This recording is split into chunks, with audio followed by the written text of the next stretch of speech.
Baselworld a rouvert ses portes aujourd'hui à Bâle, la grand-messe internationale de l'horlogerie qui se cherche un second souffle. De plus en plus d'exposants boudent le rendez-vous, jugé trop luxueux, pas assez en phase avec son temps.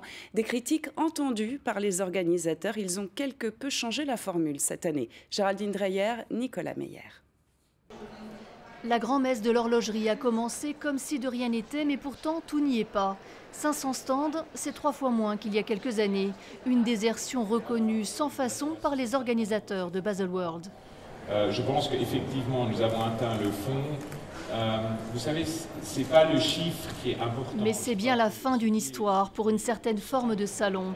Baselworld est déserté aujourd'hui par les exposants et donc de nombreux clients comme ce joaillier mulhousien qui ne fera pas ses courses cette année. Il y a 2 ans, oui, j'avais encore quelques fournisseurs à aller voir, mais depuis ces 2 dernières années, c'est plus accessible à mon type de société.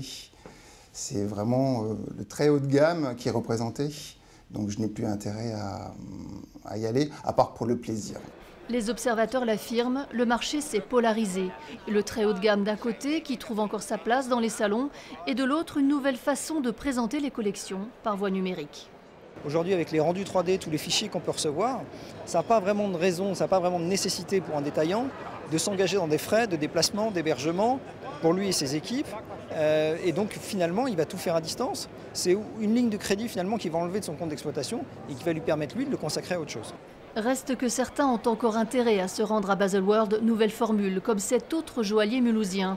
Il a passé sa journée à enchaîner les rendez-vous en tant que distributeur de Rolex ou encore Chanel. Ça a aussi un intérêt parce que je suis réellement fabricant et dans ce cas-là, je vois vraiment les tendances des fabricants pour toujours être au dernier cri. Je suis convaincu qu'il faut que ça continue le plus longtemps possible.